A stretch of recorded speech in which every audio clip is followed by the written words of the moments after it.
Welcome to Foreign Correspondents Deeper into Hitchcock podcast. My name is Michał Oleszczyk and my co-host is... Sebastian Smoliński, hello. This is the very first episode and we are quite nervous because actually this is the first time we are ever doing a podcast in English. So we are not English speakers. In a second we'll tell you where we come from. But we came up with this idea of doing a Hitchcock podcast devoted to our favorite director, film by film. Maybe let's start by just introducing ourselves, just by saying to our listeners, who are we? Sebastian. My name is Sebastian, as I mentioned. I work half-time as a film critic. The other half is my, let's say, family company. So I have currently, after finishing my studies, I have a lot of time to watch movies and read about them. I also like writing. Writing is my favorite part of movie adventure, I would say, that I have with movies. Also, I've studied in Ohio for a semester. I'm Americanophile, as we can say, as Hitchcock was, by the way. That's pretty interesting. So my ties, as well as Michał ties to US, are pretty strong in a way. Probably that's one of the reasons why we chose Hitchcock to do a podcast about. Absolutely, yes. And my name is Michał Oleszczyk. I'm a film scholar and a critic. Also, I work as a translator. I teach at Artes Liberales Department of University of Warsaw.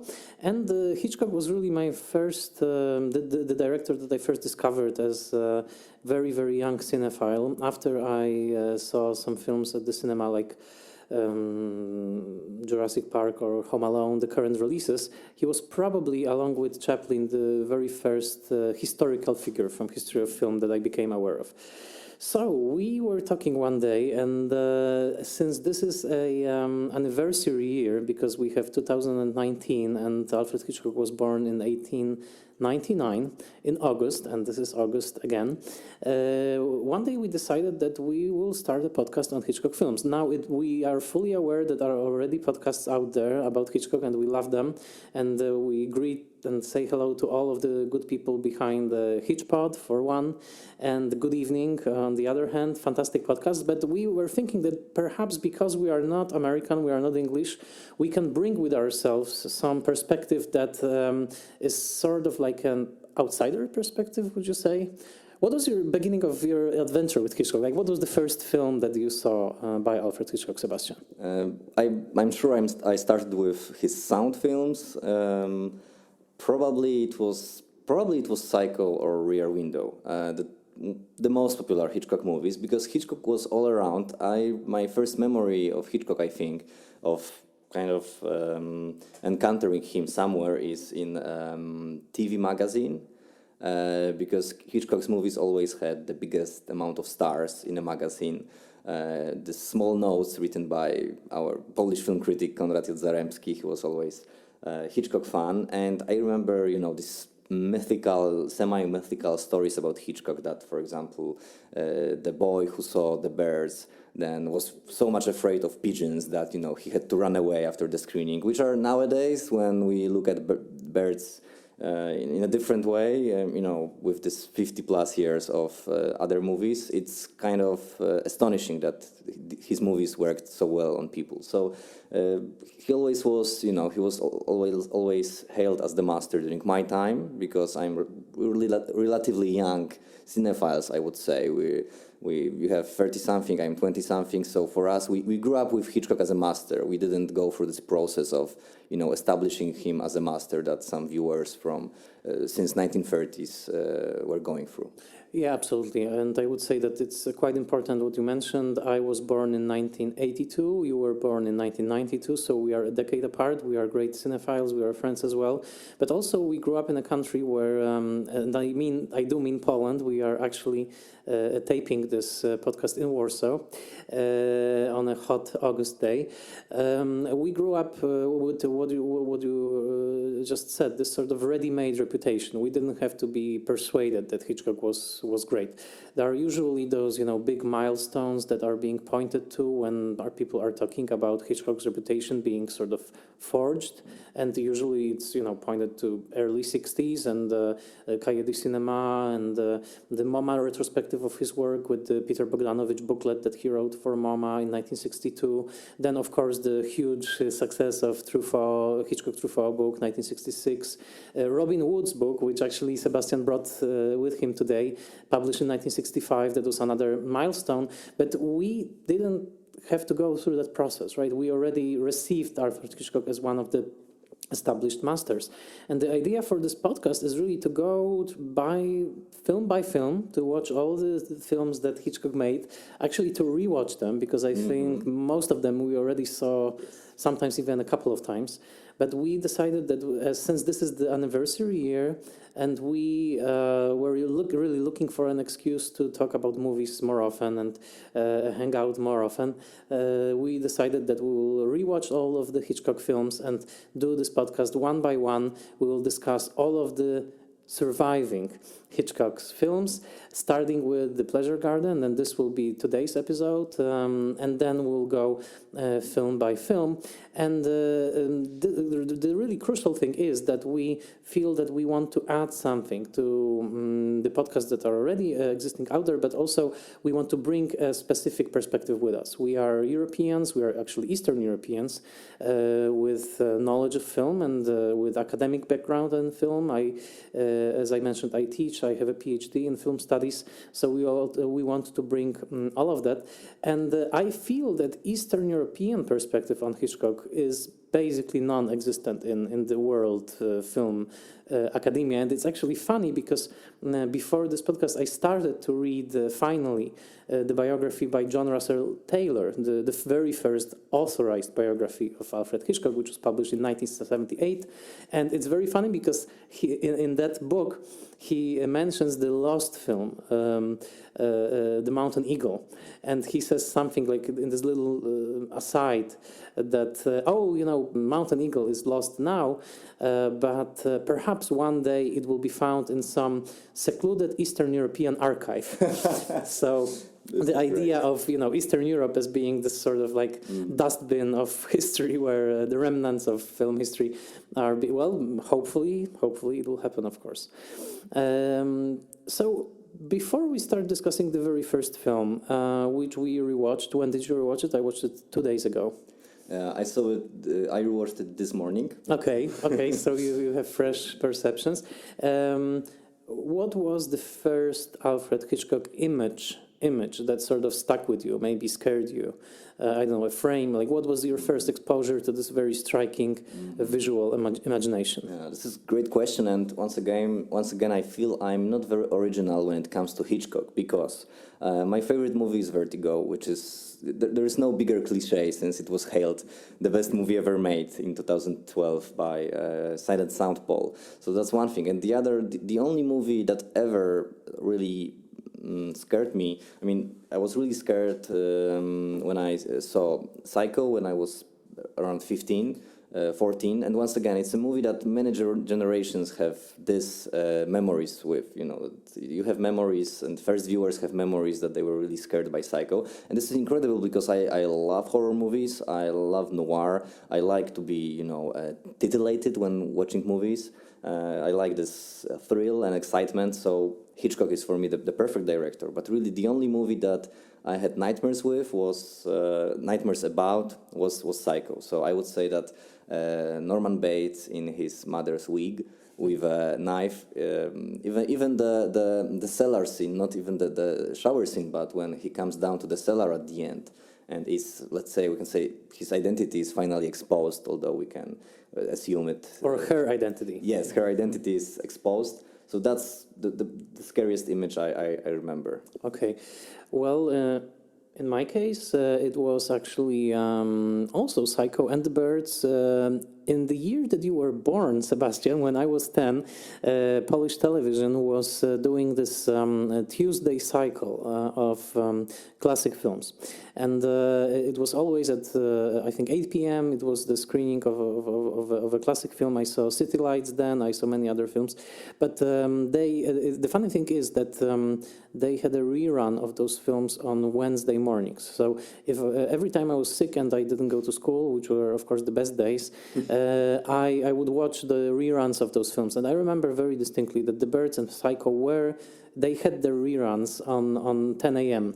On Polish television, and I do remember that I watched only in fragments. I didn't see the whole films, but I do remember watching The Birds especially, and especially the very final scene with all the silent birds perched and waiting was very, very, very unnerving for me. And yes, I was shocked. I do remember actually asking my mother about the film, and she told me something about it. Like I had a feeling that it was a historical artifact, that, oh, she saw it in the cinema, it was actually something that had a history of its own. Okay, so these are our first impressions, and let's start with The Pleasure Garden, we made in 1925, actually a film that is shockingly relevant when it comes to Hitchcock themes, Hitchcock images, including its very, very first scene, which seems to be revealing an already formed sensibility. That very first scene in the theater. How did you take the scene, the theater scene with all the pretty girls running down the spiral staircase? Of course, you're totally right. But one thing I want to say is that what is sometimes, I think, difficult when you try to reconstruct the director's career is that, of course, the most common way is to look in these earlier movies, the signs of the master to come, or that's of course part of the auteur theory, right? That's the way we should do. We should look at the first Hitchcock movie and see what is there that the future master will explore in his biggest masterpiece. And of course, The Pleasure Garden is a perfect example to explore that, because that's right, the very first surviving Hitchcock image, because we should say that it's not the first surviving, because he was assistant director or replaced some other director on 2 projects, as far as I remember, right? Always Tell Your Wife, number 13, that which is lost. Exactly. Yes. So this is the first image in the first Hitchcock feature that we can honestly call Hitchcock feature is the staircase and young dancers, female dancers coming down the stairs, and it's this whirling image that already can point us to vertigo and all the spiral images that are in Hitchcock's films. And of course, in the very first scene, which is kind of like a introduction, it's not really already part of the main plot, I would say. Of course, we get to know the heroine, but in this very first scene, there's also male gaze. There is this famous editing that Hitchcock kind of borrowed, we could say, from Soviets. So there's this juxtaposition of the smiling man and beautiful female, right? He's kind of the way Hitchcock transposed the Soviet language. So it's already there, we could say. Yeah, I think it's very important what you said, that we shouldn't be tempted too much to go into this authorist fetishism, that we will keep pointing to those scenes and saying, oh yes, here's already the sensibility is formed, it's Hitchcock already. And, I mean, it has its advantages, that approach, but it also has a disadvantage of overlooking a vast array of other contexts, especially, as you mentioned, this isn't really Hitchcock's first film, so it's not like he's, consciously opening his oeuvre with this image for future generations to be. No, that's for one thing. And the second thing is also, and this is we throughout this podcast we will keep recommending books and articles that you can go to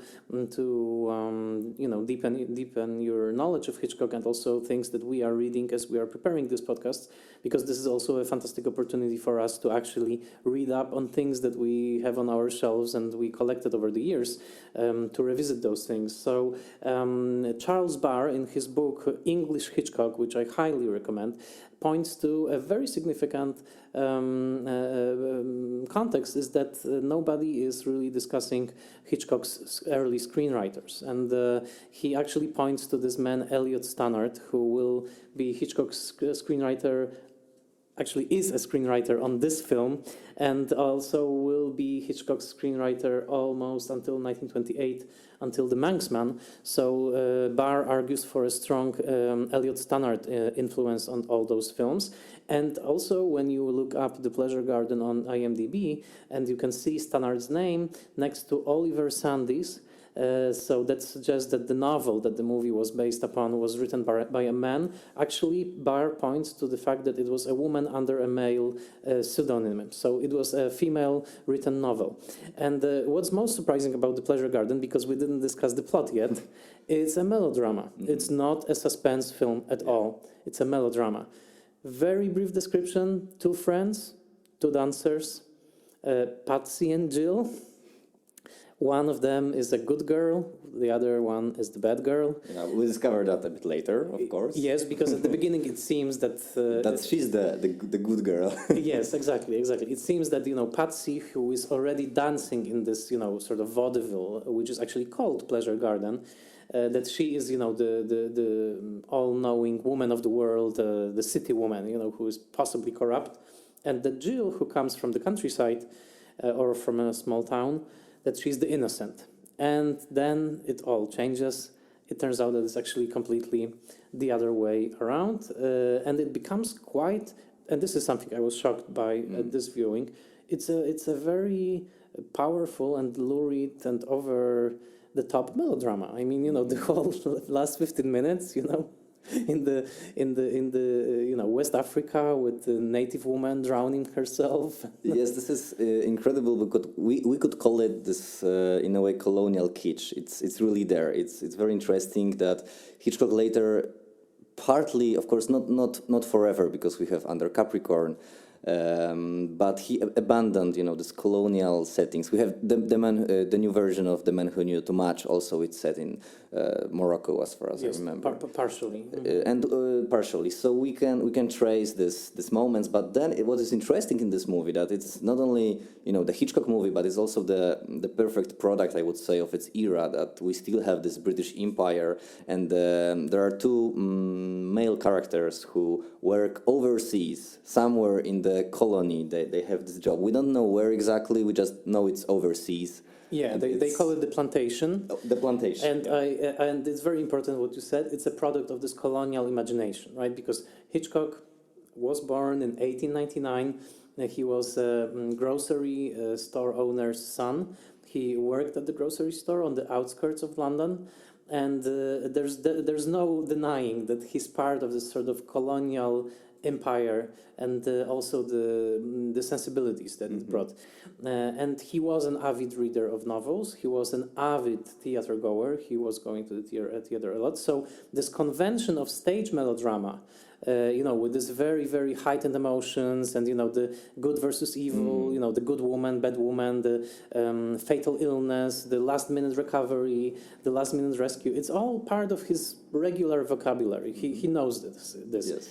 So he's very apt at adapting this here, because there are also two men. One is virtuous, and that's Hugh, played by Jon Stewart, and one is actually, I think, scary until this day, Levitt, played by Miles Mander, whose relationship with Patsy is very, very strange, because he basically seduces her, then kind of abandons her, and this is really interesting. He marries her. He marries her right. first. Yes, they have, we could say, not really successful honeymoon, because he becomes bored, and he shows it right in the middle of this honeymoon. But we should, as we mentioned, we don't want to say, this is the seeds of Hitchcock, but it really comes to your imagination, to your mind, when you look at him, that he's kind of this prefiguration of this gentleman whose looks are deceiving, which is like the regular Hitchcock persona, I would say. Like, for example, think about Suspicion, of course. Cary Grant is shown there as kind of that he may be this deceiving guy we learn if he is or not at the end. Maybe we'll not spoil it now. But there is this, double-sided. There are these two sides to his character, I would say. And this movie is interesting in its structure because it goes in parallel lines, I would say, because we have this two men, one, as it turns out, is evil, and we have two heroines, one praise at the very beginning. There is this a very funny moment. There are a lot of funny moments in this movie, but the one is when this girl is kind of taken care of by the dancer, and the dancer allows her on the very first night in the city to sleep at her place. Before she goes to sleep, she prays, which is like this kind of comedic touch, also maybe saying us something about the religious attitudes of Hitchcock in a way. Well, I definitely, the scene sticks out, but not because she prays. I think when she starts praying, it's quite serious. What breaks the scene into a completely perverse joke is that her dog is licking on her feet when she's praying.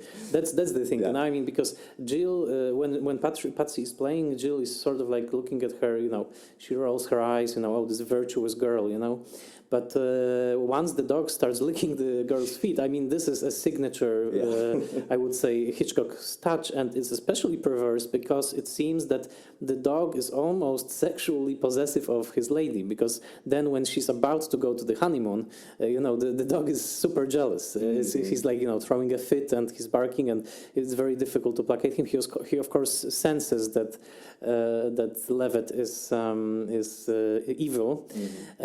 So the whole role of the dog in the movie, and he's actually in the very last shot of the film, the very last shot, he's very important because do you remember when Patsy and Jill come to the apartment, what they see?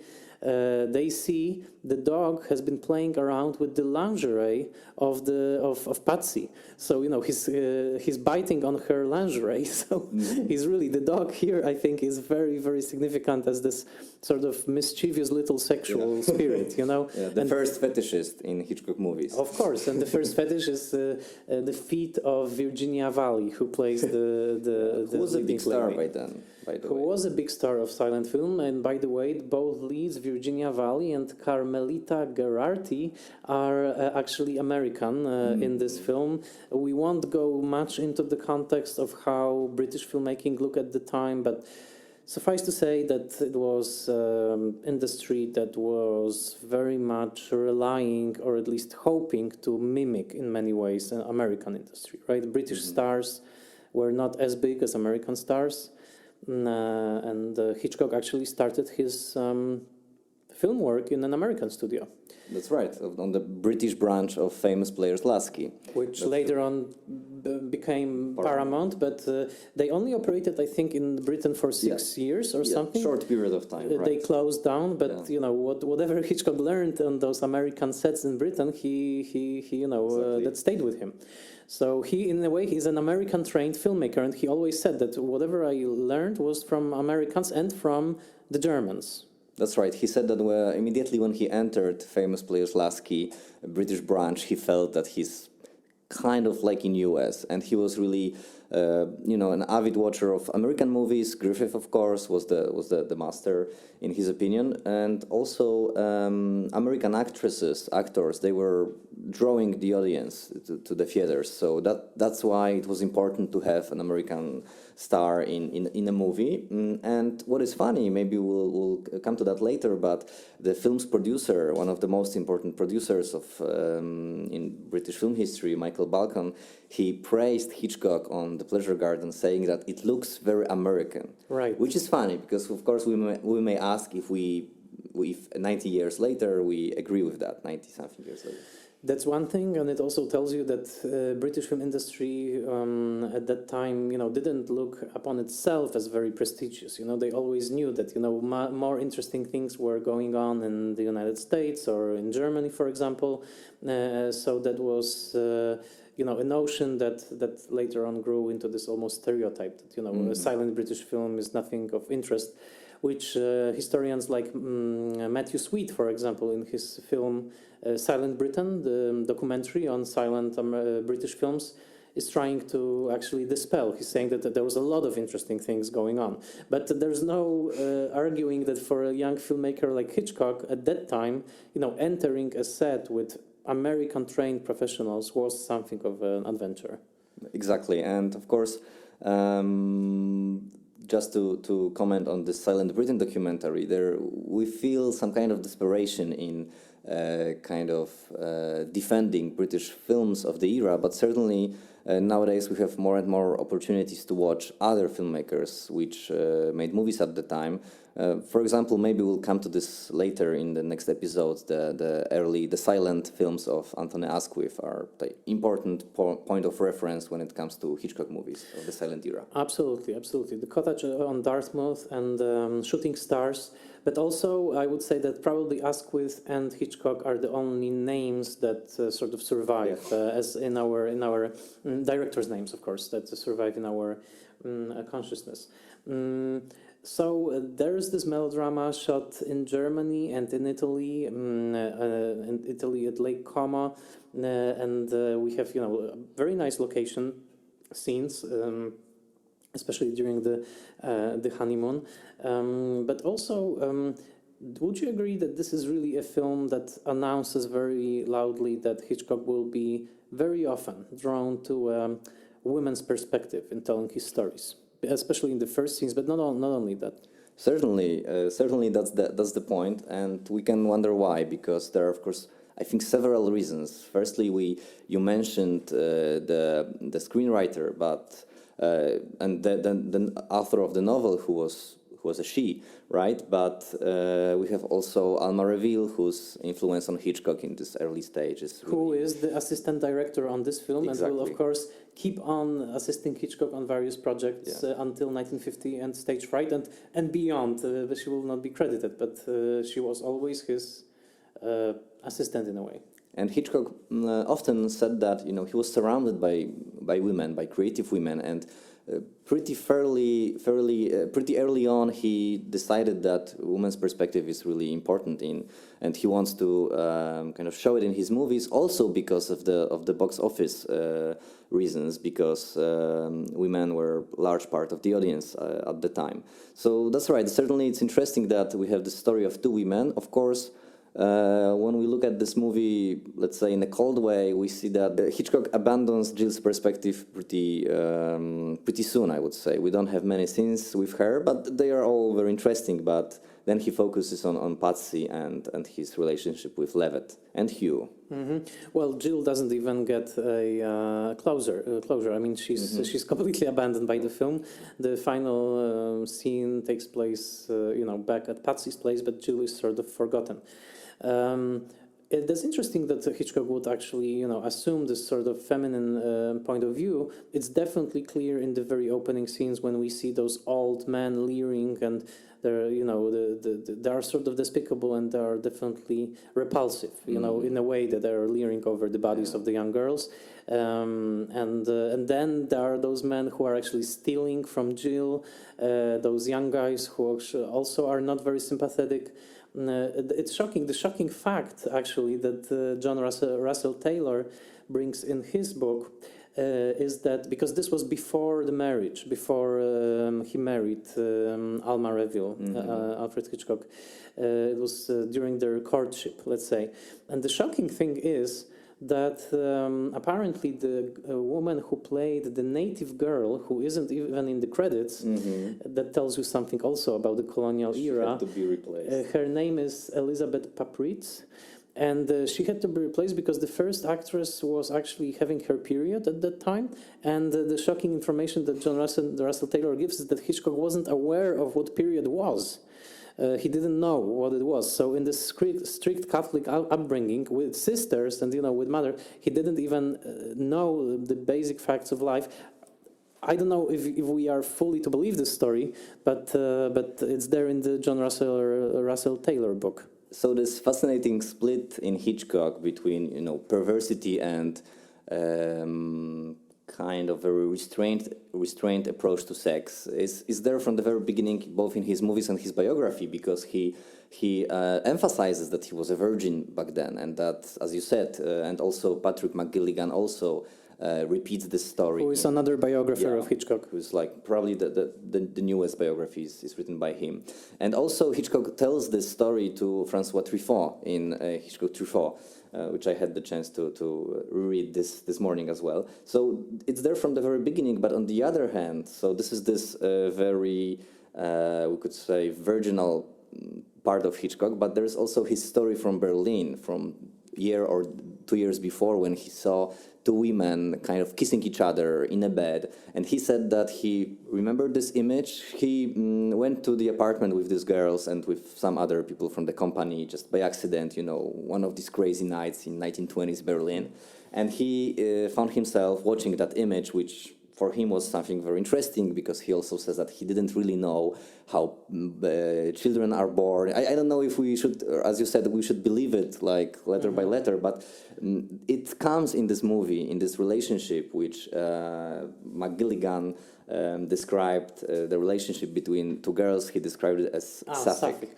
Right, so basically he was taken to a gay bar in Berlin when he was on one of his German trips, right. and he was allegedly shocked, but actually I think he might have been shocked because let's not forget, I mean, we are talking about a child not only of imperial era, but also of Victorian era, of Victorian morality. And I think this figure of Victorian restraint, a figure of this deep sexual repression, sometimes incarnate, will appear in his films, like Mrs. Danvers in Rebecca, for example, who is this strictly Victorian figure of a governess, you know, who sort of, you know, keeps the children's sexual impulses at bay, and it's many times in Hitchcock we will see those figures, but also I think that it's very interesting if you.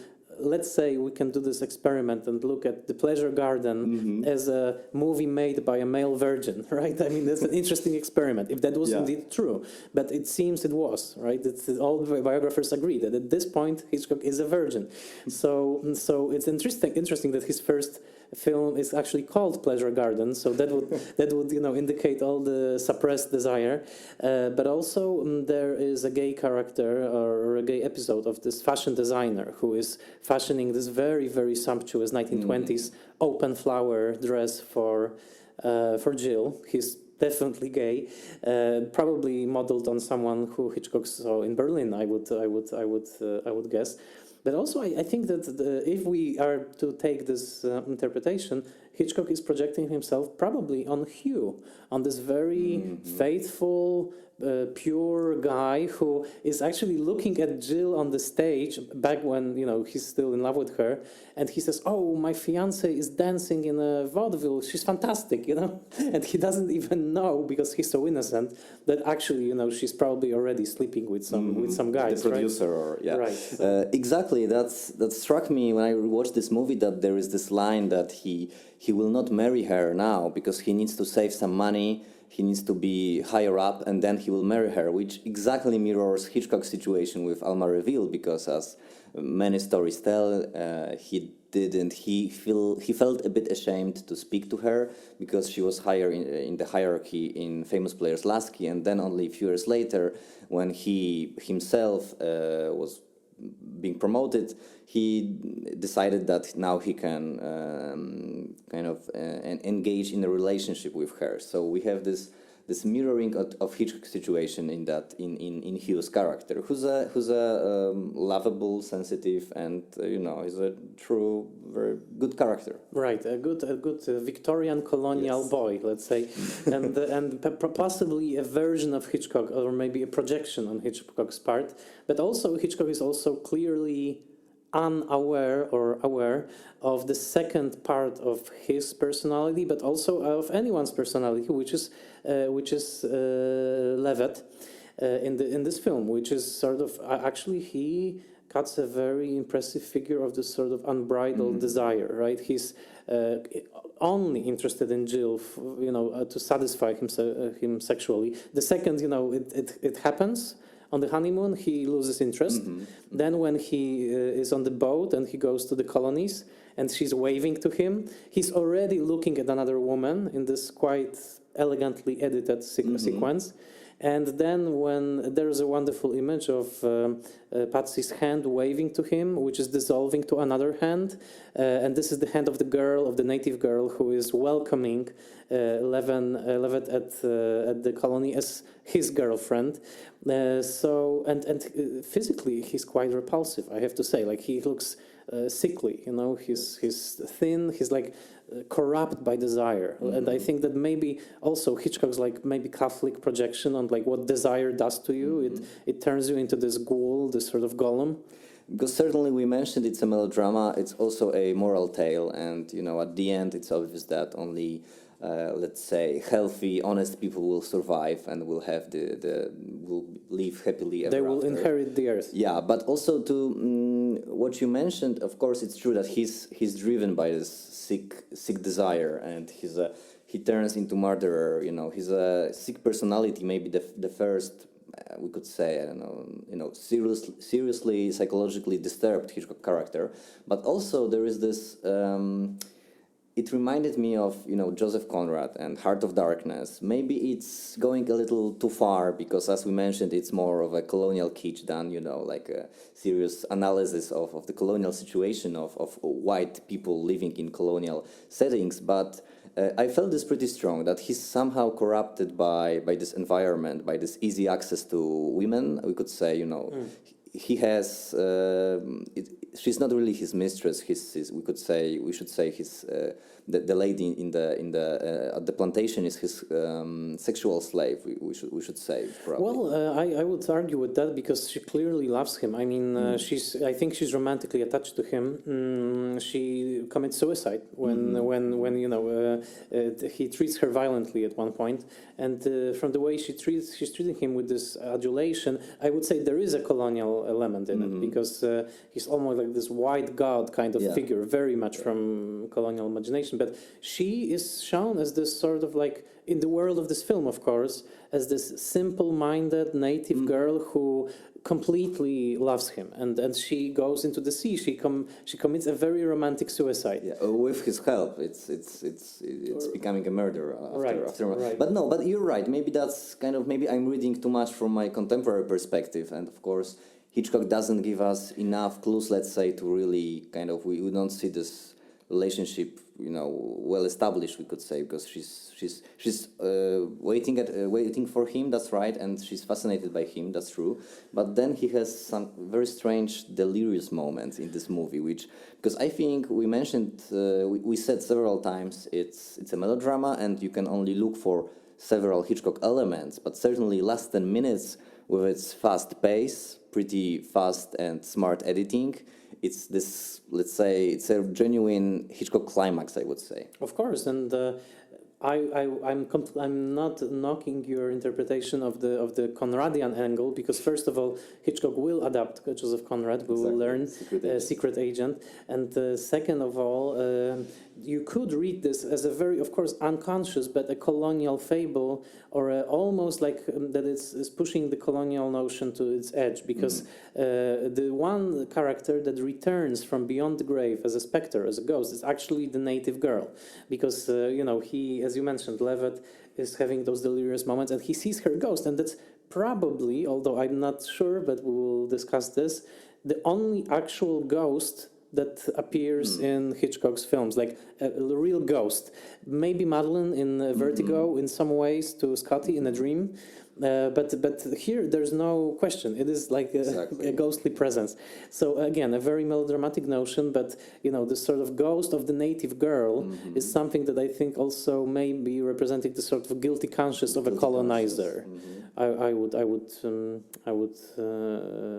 argue. And in this sense, this movie is very interesting because it gives you this. It gives maybe not us, because we're more interested in, let's say, Hitchcock's art, but people who want to study, you know, the gender, race, and stuff like that. They can really have a nice adventure with this movie, because we mentioned the first sequence. I will just come back to this briefly, because in the context of Me Too, for example, it's still it's a perfect sequence, because we see step by step, let's say, how it happens in this business. Because you said these old men are repulsive, but also we got we got a very nice POV of a man who's putting his glasses on, and only then he can see clearly. He can see clearly the women, and then he goes backstage to talk to one of the dancers. So Hitchcock is pretty straightforward about what's going on. The mechanics sort of the sexual exploitation of the women, and you can definitely see that. This whole theater sequence is extremely similar to Ruben Mamoulian's Applause, by the way, the sequence in his film. So I wonder if he saw this film. But also there are other scenes which point to this theme that you mentioned. There are also things that are incredibly old-fashioned and incredibly they didn't age well, apart from like this Prince Ivan. Again, the Eastern European. My favorite character. The Prince Ivan, who is played in the film by Karl Falkenberg. I mean, this is all the sort of this just stuff of 19th century melodrama, and it's definitely aged, and I would say it would be even old-fashioned for David Ward Griffith, to include something like Prince Ivan.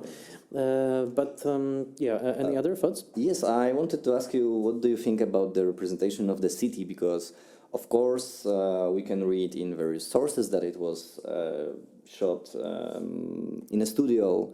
There is no really city streets feel in this movie, which is pretty surprising, because in the next episode we'll discuss The Lodger, which is totally different when it comes to atmosphere. In The Lodger you can really feel the pace of the city, and here in this movie, I know it's his first movie, it wasn't a huge production, but you really don't have many exterior shots. It's really it's a closed movie in this way. It is, and to the point that you don't really know where it's going on. I mean, this could be the States or England or Germany, and it was in a way all of those places, but you don't get a sense of London, for example. I mean, you're right. That probably had to do with the budgetary limitations. Russell Taylor and I guess also McGilligan, they definitely described how cheap the production actually was, and how difficult was it for Hitchcock to manage the budget. There were those misadventures on the way. They had to pay additional costs for a film which was confiscated. Right, it was crossing the border, and someone was jumping the train, and they didn't have money for food. So I mean, it was a lesson in budgeting, learned the hard way. So I guess it's a pretty cheap film, but it looks great. I think it actually looks great. Yeah, and the other thing I want to mention is many books describe Hitchcock as first this, let's say, the guy working for Henley's telephone company. Then they say he designed titles for silent movies. But I think underemphasized is this aspect of his work which concerns art design, because he was art designer for several years. And you can feel in this movie, of course, the impact of not only German expressionism as this most important part of German cinema, but generally in interiors, especially in Prince Ivan's palace, as far as I remember. In the restaurant, you have these huge doors, really 3 or 4 times bigger than they should be, and you have this grandeur which comes from UFA Studios in a way. Absolutely, and you can imagine that had it been a Lubitsch film, it would be taken, it would be actually told from the point of view of Prince Ivan, and exactly, and Patsy and Jill would be completely interchangeable, and probably Hugh would be the ultimate butt of the joke, but yeah, we are in the same world. You are absolutely right. And it's interesting because you can also read it up in the biographies that Hitchcock was on the set of Murnau's The Last Laugh. Mm-hmm. He was learning from Murnau. He loved The Last Laugh because it was told without subtitles, so that was intertitles.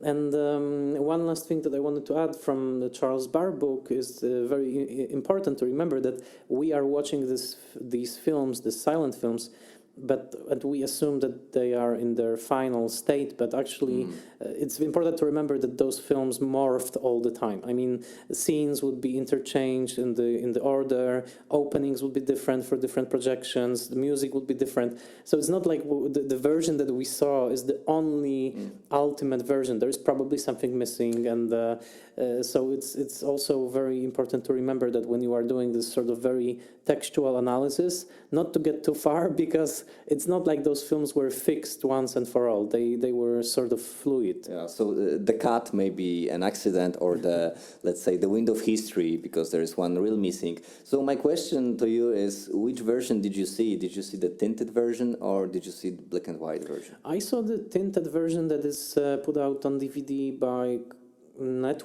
Carlton Network, I think. They had the series British Hitchcock, so that was the version. I think it was 61 minutes long. Exactly. I also saw the 61-minute version, but I know there is just black and white version, but I also saw the tinted one. Okay. Well, and I love the last title of the film, which is Cuddles Knew All the Time. Cuddles is the name of the dog, and and Patsy says of the dog that, oh, he knew all the time, that Levitt was the evil guy. So that was the first Hitchcock film. We will try to give you as many details on the next one. Did you already rewatch The Lodger, the story of London Fog, for the next episode, or not yet? No, I haven't yet, and I'm really excited because I can honestly say that I didn't know silent Hitchcock that well, but of course I saw The Lodger, but it was something like 12, 15 years ago, so years ago, and probably before the restoration, which is now available in the Criterion Collection.